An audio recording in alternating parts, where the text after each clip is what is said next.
Życzymy Państwu przyjemnej podróży.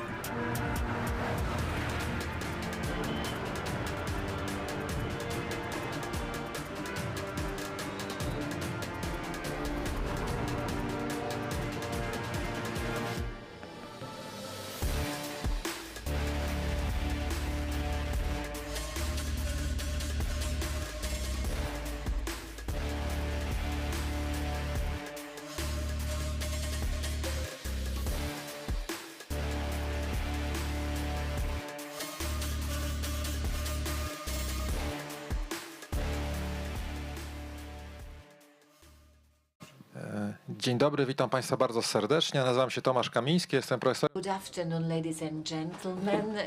Welcome. My name is Tomasz Kamiński. I am professor at the University of Łódź, and together with rectors of Łódź universities, we'll be discussing the problems of academia in Poland and about the link between society and us, that is academics. I've been joined by Professor Krzysztof Jóźwik, rector of the Łódź University of Technology, Olga Podfilipska-Krysińska, deputy rector of the Academy of Fine Arts in Łódź, Rafał Matera, rector of the University of Łódź, and Professor Lucyna Woźniak, deputy rector for international cooperation of the Medical University of Łódź. So we'll start by deconstructing this term, Ivory Tower, this term of Ivory Tower. Well, it's a metaphor to me, of course, a metaphor of the detachment of academia and researchers from real life, from society, from people, but also it can serve as a metaphor of independence, which researchers need to carry out their studies. We shouldn't be influenced either by funds or money or external influences. We should bring science forward. And when you hear Ivory Tower, do you think you are in this? Problem. Panie profesorze, może zaczniemy od tej strony. Dzień dobry, witam wszystkich serdecznie i bardzo dziękuję za zaproszenie. Ja jestem jak ta żaba, czy ma być piękna, czy inteligentna, rozdwojony.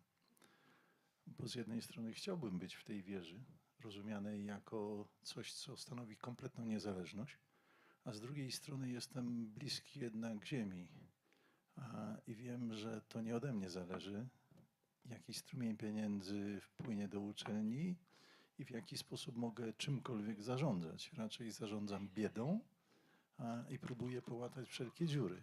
I to dotyczy tak naprawdę 99% uczelni w Polsce. No mamy kilka, które ze względu na położenie, dawniej się mówiło, że zamienię położenie geograficzne na sytuację finansową i to dotyczyło tam iluś lat do tyłu. Really, which have really good financial resources for different reasons. But if we were absolutely free, if we had that absolute freedom in our research, and if there were absolute freedom at the level of shaping the recruitment policy of a university without looking at how points will be allocated for publications in different journals, and whether when the time of my evaluation comes, my score is enough to be approved for further working at the university. This is something that drives not very bright sides of what we are doing at the university. But when I say I'd like to shape the recruitment policy or the admission policy of the university, I'd like to admit and recruit young people who we see as fit. But this is not the problem of the academia only. It's also the problem of the whole system of education. If we look at some selected courses, university courses, what happens at the earlier stages, let's say, somehow can work.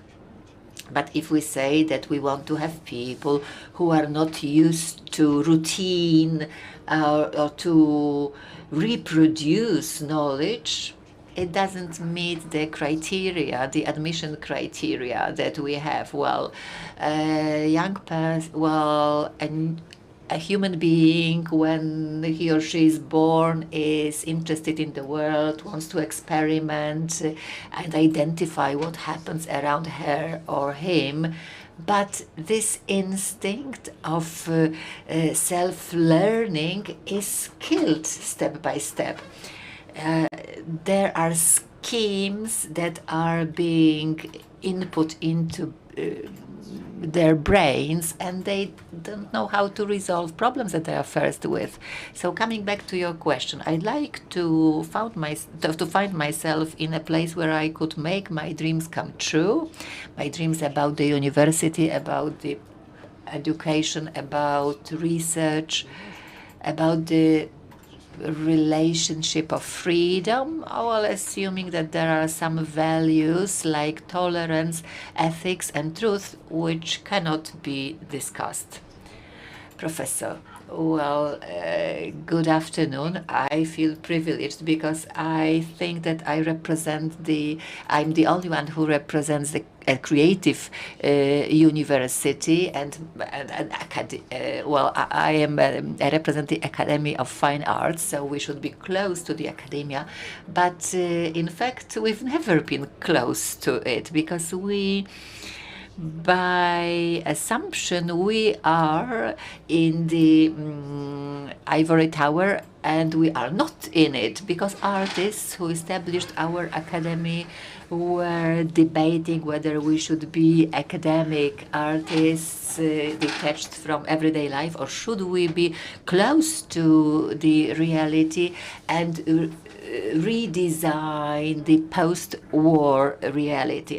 It's very hard for me to say whether I'd like to be in this ivory code because we want to be because we want to be close to people, and we've always been, well, Władysław Strzemiński, Roman Modzelewski, Marian Wimmer, artists who laid the foundations for our academy.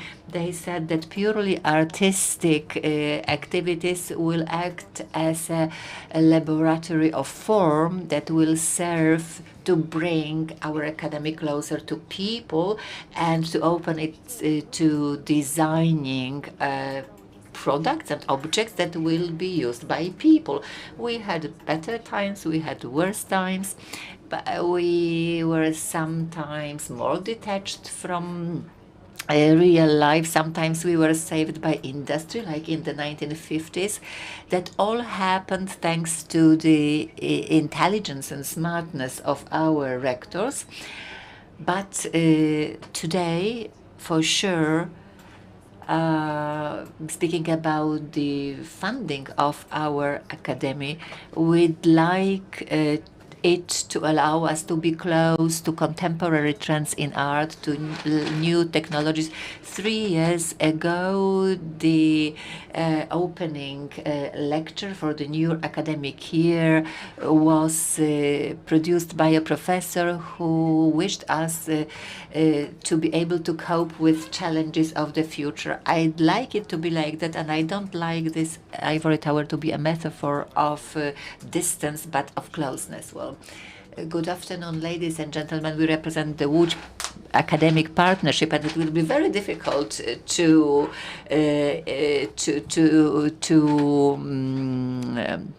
introduce conflicting views, but it's easier for me to say how I see the university, not what it is like, because Rector Professor Jóźwik has said that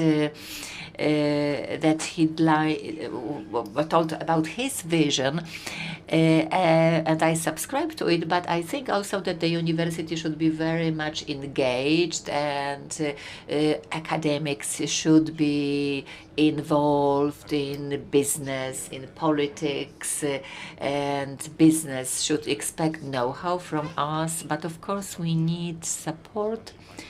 We need support from the central government. Well, at the freedom games, we look through the lenses of freedom. But I mean freedom for engaged research, for high-tech research, and that requires funding. And of course, Polish science is not at the forefront in the European Union, not mentioning the United States, but as researchers, we are increasingly more aware of the fact that we should get engaged and involved, because otherwise we would be seen as a closed institution, and that's what we don't like. But we in the academia, even if mistakes were made at the level of primary or secondary education, without blaming teachers of these schools, but that's that results from the system. But we should have the opportunity to give or to open this freedom for this to these people. Well, education, university education, is not a mass phenomenon, but I think that's good, because we can work with individual students and open up their minds. Of course, university, there is a race for better publications, more and more. Witam Państwa serdecznie. Na końcu najtrudniej jest powiedzieć coś oryginalnego. Proszę Państwa, ja mam ściągę, którą wzięłam ze sobą. To jest strategia Uniwersytetu Medycznego w Łodzi. Ta strategia określa, co powinniśmy robić, czego się od nas oczekuje i jakimi narzędziami powinniśmy bądź dysponujemy. Otóż powinniśmy edukować, to jest oczywiście bardzo ważne. Po drugie, powinniśmy prowadzić badania na wysokim poziomie, bo edukacja akademicka powinna być oparta na badaniach naukowych, na tym, co się dzieje rzeczywiście w nauce. Po trzecie, powinniśmy się kontaktować i reagować i oddziaływać ze społeczeństwem, co jest też oczywiste, ponieważ za chwilę skomentuję wieżę z kości słoniowej, ale to jest też oczywiste. A po czwarte, powinniśmy brać udział jako Uniwersytet Medyczny w doskonaleniu systemu opieki zdrowotnej, czyli aktywnie uczestniczyć w budowaniu systemu zabezpieczającego zdrowie naszych obywateli. I to mamy zapisane w strategii, w związku z tym to powinniśmy robić. W tym czasie jednocześnie powinniśmy tak pracować, aby nasza praca była przekładana na pewne środki na badania, bo proszę pamiętać, że wyniki naszej pracy, czyli publikacje, czyli nasza aktywność naukowa przekłada się na subwencję, a ta subwencja jest głównym strumieniem środków, które płyną na działania naukowe. Otóż, proszę Państwa, i tutaj jest ogromny dylemat, który mamy wszyscy.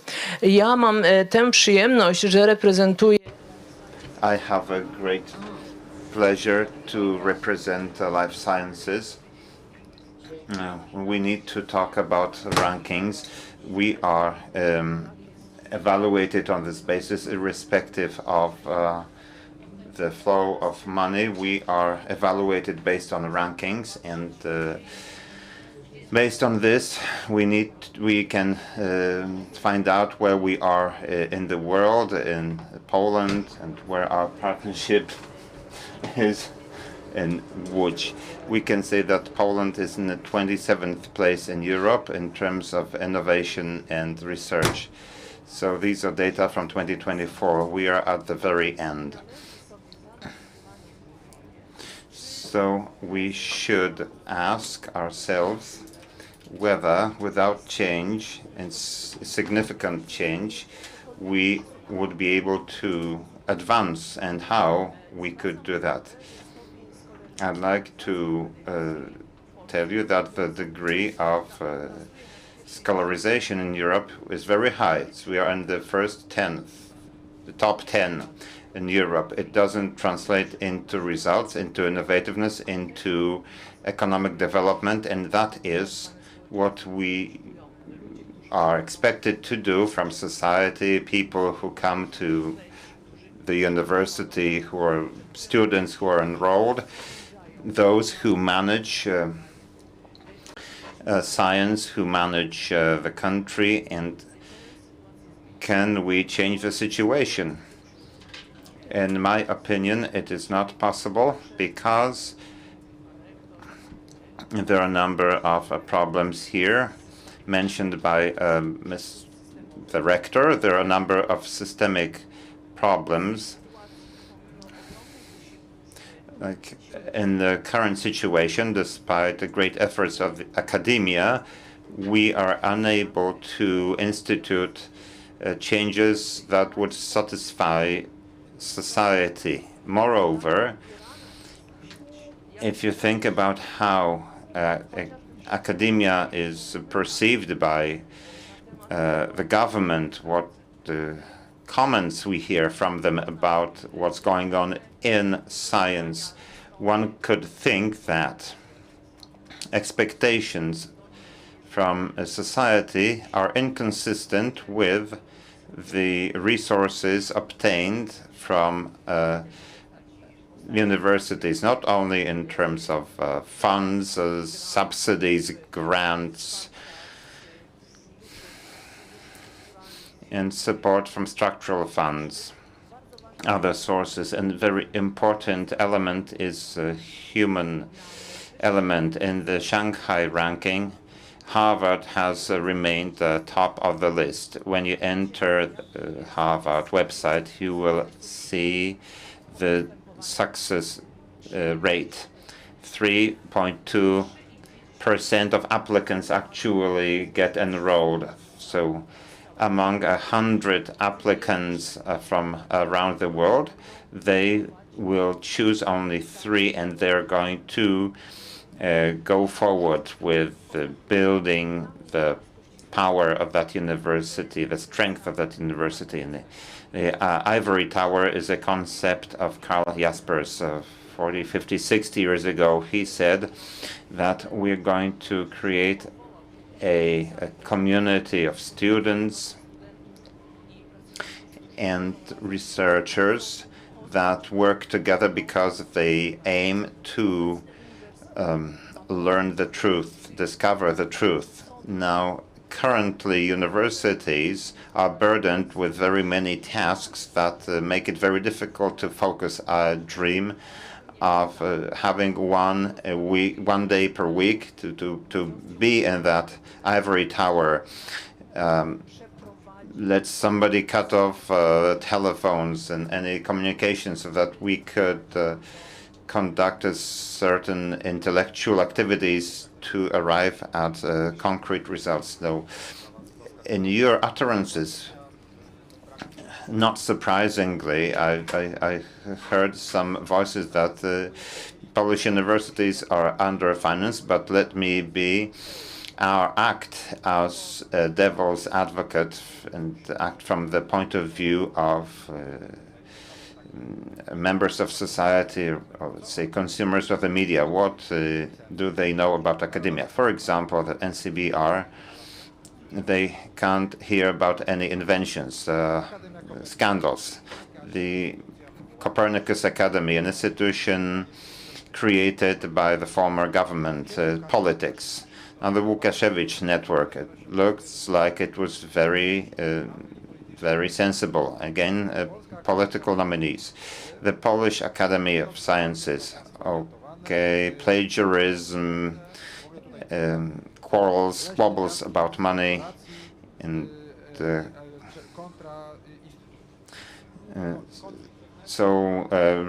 members of corporations versus institutes, money conflicts, and universities. Of course, people have a substantial contact with the universities. People either have studied or their children are studying, but often universities offer a low quality of teaching. And the last sentence, Now, as a result, this is a very murky system, and me, as a taxpayer, should I add extra money to that system, or perhaps, first of all, we should drain the cesspool and then finance the system? So this kind of narration is valid among a substantial part of our society. I can see that Madam Rector would like to address this. Yes, indeed, as you mentioned, students who are unhappy about the quality of training, I'd like to observe that some of them take Matura exam, matriculation exams, high school exams with a 30% score, which is very low. So this narrative offers a bubble where all universities are thrown together. Nobody says that there's some better and worse universities. Some of them are recognized in the world. So do taxpayers have any influence over how much money is allocated to the military, to the infrastructure, to healthcare system? This is a matter of the state policies. The state also should have an innovation policy, research policy that should be carried out, that should be promoted. In the absence of a clear policy that states that Poland's ambition as the seventh country in Europe, let's say sixth in terms of size, 10th in terms of GDP per capita, now our ambitions are such and such, then the narrative will be very populist and will be easy to digest. Now the state needs to have a specific policy. Now with 27th place, let's say, let's move to the 25th, so on and so forth. So you're saying that we need to have ambitions as a country. Now I'd like to, okay, the tallest of the rectors wants to say something from the bottom. Well, I'd like to quote, evil sells better, whether we quote what's going on in the healthcare among politicians. Yes, we are on this side, and we may be more or less reliable, but fortunately, academic professors are quite respected. With the sixth most respected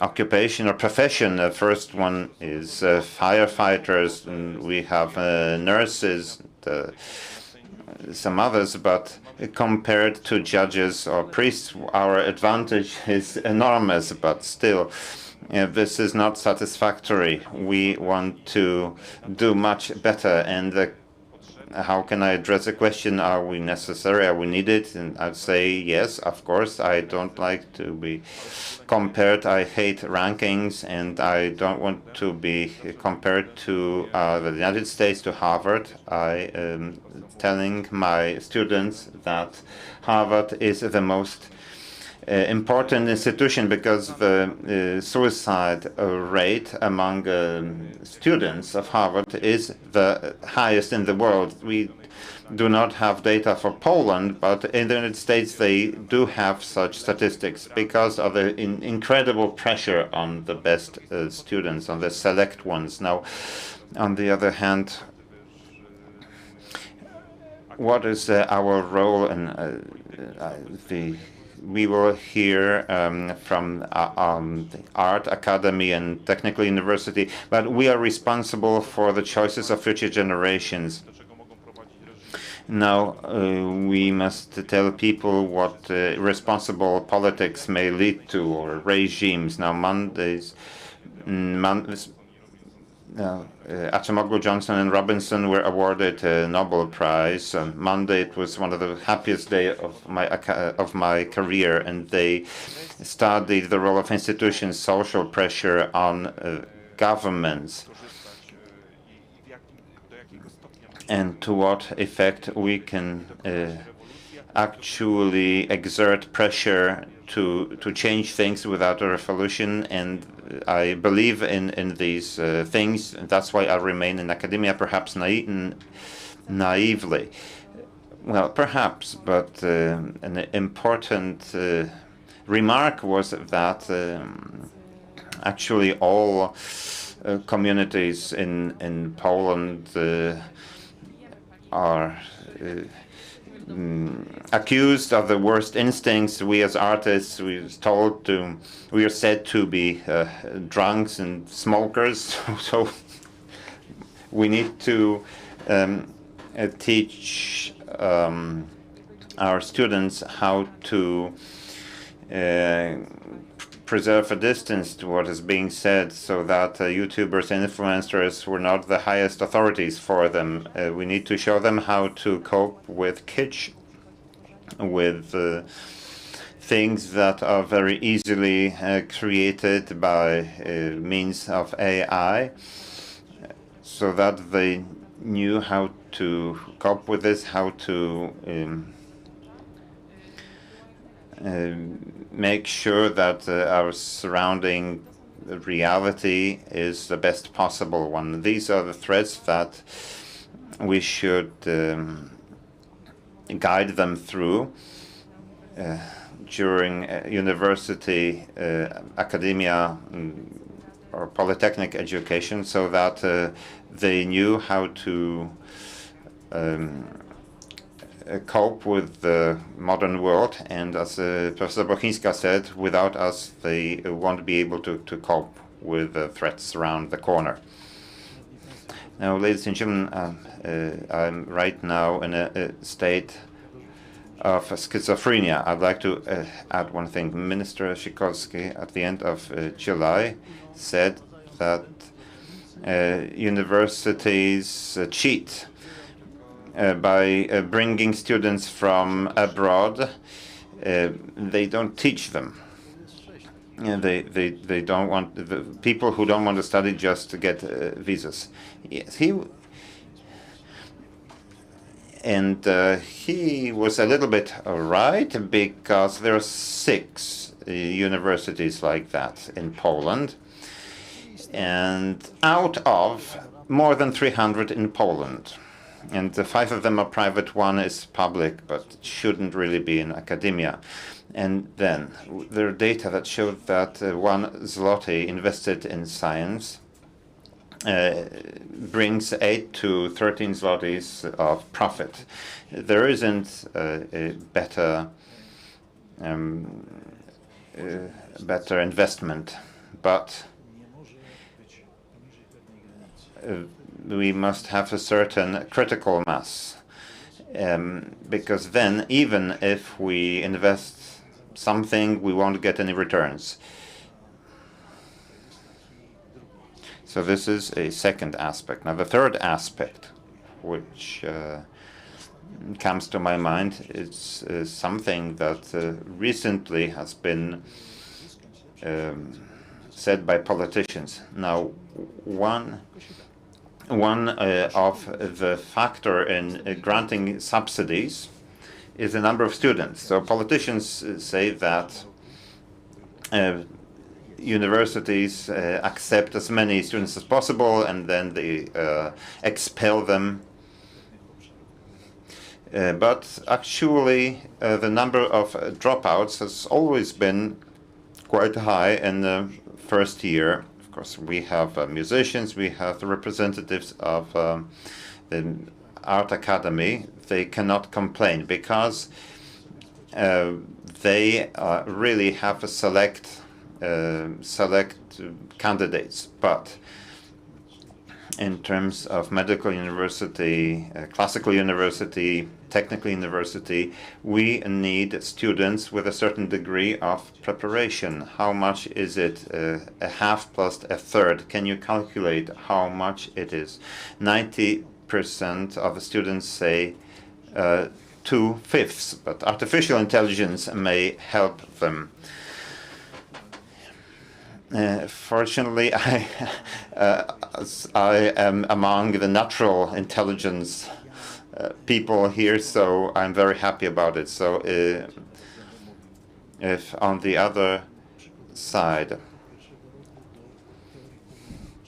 I prepared my students for a theory of measurement. So how can they reflect reality with numbers? I spoke about the partial derivatives. I had to explain it, but they knew what a derivative was. Now, right now, I can see darkness. They hide under desks. They don't know what we're talking about. We don't have tools. Ladies and gentlemen, I wouldn't wish for you to go to the doctor, but in several years you're going to ask the doctor which university they graduated from. And you will not be sure whether you can cross a pedestrian bridge, because you won't know whether the engineer who constructed it actually knew how to write the appropriate equations. I can remember in Wrocław in 2023, in June, just before the electoral campaign, one of the undersecretaries of state in the then Ministry of Education, he addressed the conference of rectors of Polish universities with a message, because we said that we need more money in the system, and he was very proud to say, then find out an argument that we could present in the electoral campaign, and so that we could win the elections. Well, he was completely honest, but let's ask a different question. These are freedom games, so do we really need universities? Do we need science? Maybe we don't. And why should we discuss funds that are allocated to it? Well, we could find a place for ourselves in a different part of the world where researchers are appreciated, but let's not ask someone who is seeking to find a cigarette to smoke or a small bottle of vodka to drink, whether they are interested in funding and in financing science. This should be rational thinking, and that should be adopted at the level of the government. We need strategy. We need to know where we are heading to. It should be adopted by the central government. Well, new data show us who works at the universities, excluding artistic universities, and because they have terrible problems, because they don't have any money for the development of their human resources. If they want to have doctoral students, they have to take money away from somebody else. But the fact that young people at the age of 23 who have completed second-degree studies, and they make decisions that whether they, well, 5 years later they complete their doctoral studies, they don't stay at the universities. Our youngest staff are in their 30s. They somehow got infected with the disease of being willing to open, to get to know the world, and they never asked for. They are not interested in money, so they are not in. And then they don't need to be paid well. But this populism, on the other hand, can also be defined, because this is not the point. The main question is, do we really want to have science and higher education universities that will provide human resources for Poland? Well, this is a very good question. Well, trying to become, well, I'll try to represent somebody from outside of the academia. Well, these people who have poor foundations for knowledge, and they don't know what science is about. But for example, they go to YouTube and they learn from the internet or from YouTube what disease they have. They get information about politics, economics, about anything. And these truths, to most people using YouTube or other social media, these truths are easily digestible, they are understandable, and they win over results of research and our scientific discourse. So honestly speaking, we are also to blame, because either we do too little or we don't do it well. We can't somehow counteract it. Do you also have this impression that that we are to blame also, or what can be done, or maybe there is somebody else to blame? Well, but that has always been the case. Well, in the past, in the middle of the marketplace, they were selling pills for all diseases, grey ointments for rats, or soap that clears all stains. But of course, access to information through YouTube, Instagram, other social media, through the internet, well, Facebook is passé already, but this is available and this is very easily accessible. Perhaps that's why we see it better. But I think that our role consists in educating society to become realistic about these pills for any disease. Well, right now, there are many therapies available on YouTube. They can work at the beginning, but when real problem starts, they immediately turn to the graduates of your medical university. I'm quite convinced about it. Well, the form and the content come into play. The modern virtual world gives us sometimes very good options. And there are some people who say wise things on YouTube, but we are not there. Well, we are trying. Well, PhDs are also there. Well, those more courageous, but we are not prepared for doing that, because let's remember that within the academia there are different people. There are people who are very good communicators, because to sell science you need a good actor. We are not, well, as a whole we can't do it, but I'm sure that at universities, at any department, we can find people who are doing better in this aspect. So are we trying to find them? Yes, we want to do that. Well, by the mere fact of the taking part in the Freedom Games, perhaps, I hope at least 20 people from the local, from our university take place. That means that we want to be part of it. I also play Do the Revolution by Pearl Jam to my students to steer discussion. Well, but let's remember that academia is also a reflection of society. Well, in society we have different people, and I always tell it to my students, you can come across a very dull lecturer, boring lecturer as well. Often Nobel Prize laureates, they are not very good speakers or communicators, but they write excellent publications, wonderful books. Well, I was trained in pedagogy, in teaching, but my colleagues from who studied economics, they didn't have any courses like that.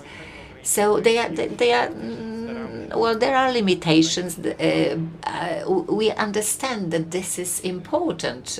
We've come to understand that this is important. Well, that's at least the first step.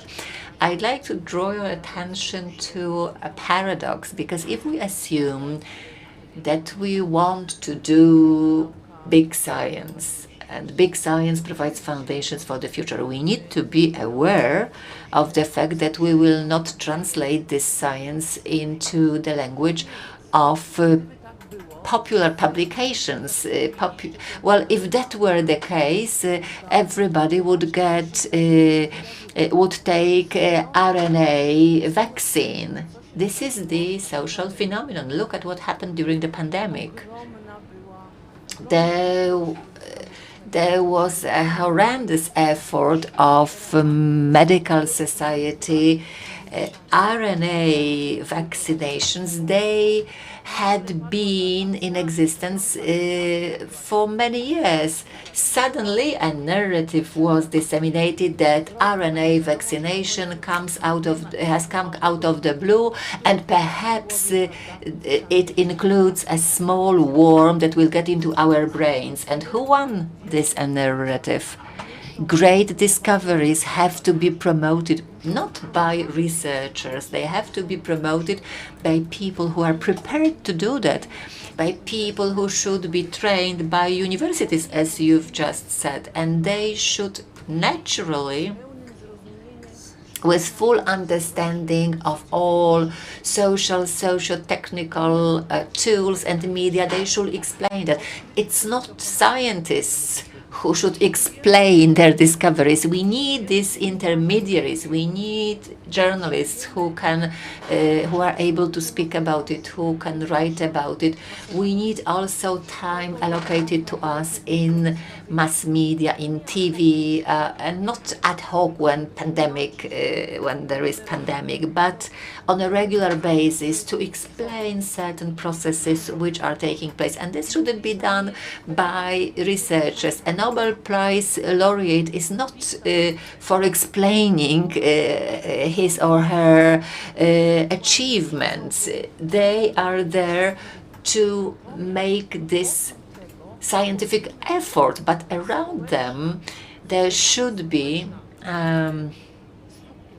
structure, social structure, which translates these achievements to the language understandable to students at secondary schools or children from primary schools, and they have to get involved in it from the very beginning. And then they get this association. They know that these phenomena have already been explained to them. So I'm not blaming myself for why I don't explain why a specific receptor working with a particular molecule in the presence of specific ions has this or that impact upon our health. This is not my role, but let's think of courts, let's think of curricula, let's think of broadcasts for students, pupils, broadcasts for the general public. We don't have this transmission belt. That's why these YouTubers or influencers, they are fully convinced that they are absolutely correct in what they are doing. We have this format of lectures that we promote at our university. We also should train these disseminators of knowledge. For sure, that's our task. Well, I'd like to tell you that recently one of our students from the student group working on a solar car, they were second in the world in the race of solar cars, global race of solar cars. They lost to a university sponsored by Mercedes. But nobody wanted to write about it because why? Well, what is this solar car for? But if I went outside of my office and slapped somebody in the face in front of it, everybody would write about it. There was a concert by Seal in Atlas Arena, and I love his voice, and he conducted a kind of monologue with the public, because of course he only had the mic, but he was speaking about wishes, because he said that he is asked about the future, but he said that he wished to change the tone of that is used by journalists, because most journalists focus on negative, sensational news, and if something good happens, it's not disseminated. It's, well, a fireman saved a child from fire. That's not important. What is important is that a house got burned. So he said that he wished that at least 50% of disseminated news is positive. To me, this was a very beautiful message, because I also would like to live until the moment that someone is interested in me telling what can be done. The fact that we have the driver for the fastest helicopter of the world, that we created an application for blind people, where through using the phone they can detect whether they walk on a pavement or on the road. Nobody is interested in that. Young people don't want to listen to lectures.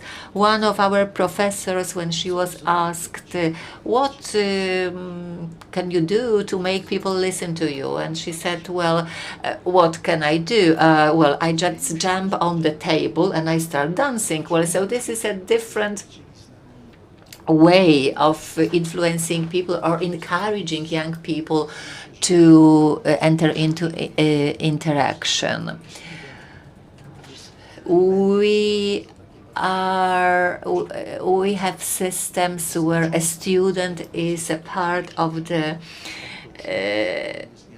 process of creating something new. We want to make them feel that they are important in this process. But how we are going to tell about it to the general public, starting from those who are interested in what they are going to drink, or through those who want to buy medicine at lower prices, and about those who think about the future and whether there is future for next generations. And okay, so turning to this positive communication, maybe this is a role that we should take up, the role for us universities as we cooperate for our partnership. We can do different things. We can design medical devices, medical products, but working together, we can probably present it in a way that would be more interesting to the general public. And I'm deeply convinced that when a solar car looks better, thanks to the design of my students, it sells better in different communications, I hope. Well, this is product placement. We will be having a series of broadcasts in cooperation with our local TV channel, Toya. We'll be telling about all the good things that are going on at our university. We did it in cooperation with the marshal of our province, Joanna Skrzydlewska. This broadcast will be promoting the good things that are happening at our university. So now I'd like to open up this ivory tower to the discussion with our public. We have questions from the audience. 1, 2 here. Okay, so we have question number 2. And question number 3. But briefly, Iwona Jakimowicz-Pisarska from the Naval Academy, Military Naval Academy. Thank you very much, but we are sitting in EC1 center. You are telling us about how young people should be taught to be able to understand some terms when they are university students. We come from Gdańsk to this place to encourage them to take part in science and to tell them that it's interesting. But we are coming here with our pupils from primary schools from Gdańsk. Well, I think that we take science for granted in a way, and we think that it's available to everyone. It is not. If we want to buy a bottle of a very good liquor or sophisticated perfume, we have to pay a lot for that. I think that our students should know that to design something nice, or to develop sociological theories, or to work on a solar car, they need to sit down and spend a lot of hours to do that. Dzień dobry. Thank you very much. Edyta Bartkowska, Medical University. Now I'd like to speak to the last comment of Mr. Rector, interdisciplinary trends. I think this is the future. I think this is where we should go. Students of our universities should have an opportunity to work together, because there is strength in diversity. This low percentage, low rate of our innovative successes may be partially attributable to this, but I would like to avoid a situation where we buy long rubber boots to wade in the murky waters. Well, programs of education, curricula. I would like to talk about many new things in medical genetics in my class, but I need to explain the basics, because the students come with very low knowledge, and the students also feel empowered. They say, if we don't know what you're talking about, it is your obligation to explain that to us. It's not like it is their responsibility to make up for their deficiencies. But we have many of our students are very brilliant. But if the curriculum doesn't change, we won't be able to promote the most brilliant ones. We won't be able to enable them the best path of development. Now, this is a great input. Madam Professor, yes, first of all, we shape the curricula, and then when students want to get explanations of the basic, this means that the students are habituated to get some patterns in which they expect just to be given everything. Now the system is placed upside down. The young people has been deterred from looking from the natural tendency to look for solutions. They are have lived for many years in a system where they are not inquisitive. Yes, we are part of this whole system.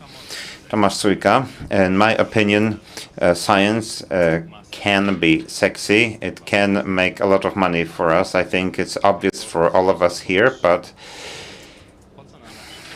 speaking about this, why should we get 120 political scientists from one university? I know that there are, let's say, 100 in Poznań and so on and so forth. There's a question of adjusting this to our needs, the needs of the private sector. Sometimes maybe we don't need even 12 political scientists. Okay, I've got the mic. I'm going to defend the political scientists. It's in a matter of freedom, yes. If there is demand, if they want to study, that's okay. If they want to become politicians or speak about politics, if they want to do this, but then they run the risk, obviously, that they will not find employment in their chosen career. And I'd just like to address a previous question. Yes, we would love to be interdisciplinary. I'd love to develop new majors, but it's impossible under the current system. This flexibility is very difficult, of course, for some of the best students. We can provide some individual courses, but not for the masses. And by the end of the day, I'd like to say that I never say that my students are not prepared. We need to be patient to make sure they make up for the deficiencies, and to make up for what they lack because of the previous lower levels of education. But it's not the fault of the primary, secondary school teachers. No, we can see a lot of changes in our lives, and I think this is also due to the virtual world, and many of them do not know any other reality. Now, we are often accused of having elitist majors. For example, of course, it makes no sense to produce dozens of designers, clothes designers, every year, and because they will never become a Dior. But on the other hand, there are so many applicants per one place that many people are also disappointed. Now, our task is not to sell diplomas, sell graduations, but to prepare specialists, experts for the market. But many schools do not educate, do not teach, but just sell diplomas. And then we can find those opinions that education is very, very bad. I do not. My desk is not cluttered. I have an aggressive mess. It's okay. 30 seconds. Now we should end on a positive note. The optimistic thing is that we are here today. That there are so many of you, and I'd like to say that universities don't need revolutions. They need continuity. And they need to observe their surroundings carefully. We are not enclosed in an ivory tower. We must react to reality. Now, for example, technology is unregulated, but all other majors in my university are overregulated. And practically, we have no choice, but we are trying to maneuver. And the fact that we've come here together is optimistic, and we'll try to do as much as possible within the Łódź partnership. We'll try to open our universities to one another, to conduct some elements of education in different institutions. This is optimistic, and hopefully it will be even better in the future. Well, indeed, we have difficulties, but there are challenges that we are working to overcome. Many thanks to our audience and to our panelists. Dziękuję prowadzący. Dziękuję bardzo. Cześć, dzięki. Dziękuję.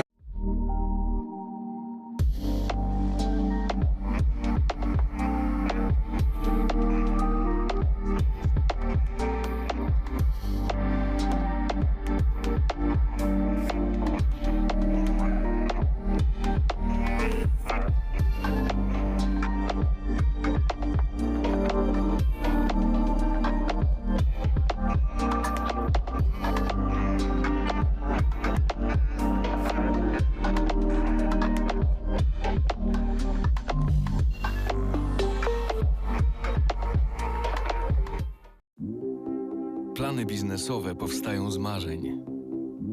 Dlatego nie ma dwóch takich samych firm. Jedni chcą działać na całym świecie. Innym cały świat mieści się w dłoni. Sukces biznesu to nie tylko jego wielkość, ale też szczęście, jakie przynosi ludziom. PKO Bank Polski.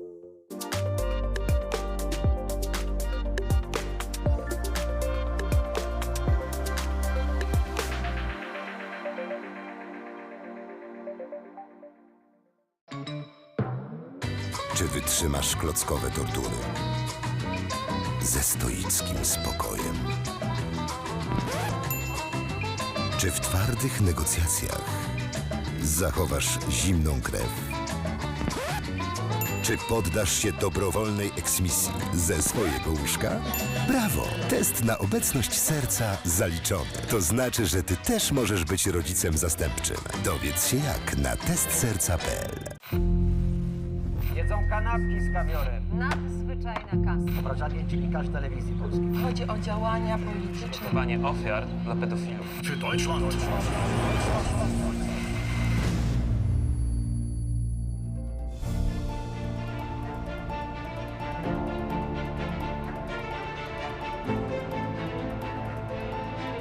TVP Info. Włącz się na nowo.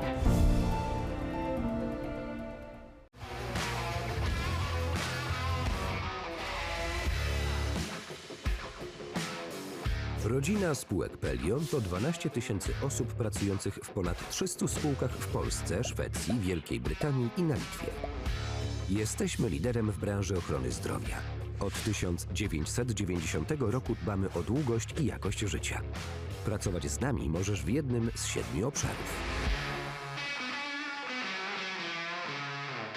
Uwielbiam szycie w sieci. Wczoraj podszyłem się pod wnuczka, wieczorem uszyłem intrygę na apce randkowej, a dziś planuję grubymi nićmi szyte oszustwo z promocją. Tak się szyje. Na oszustów są sposoby. Zapoznaj się z poradami ekspertów na niedajsiepodszyć.pl. Zapraszamy do Trójki. Od nowa. Trójka. Program Trzeci Polskiego Radia.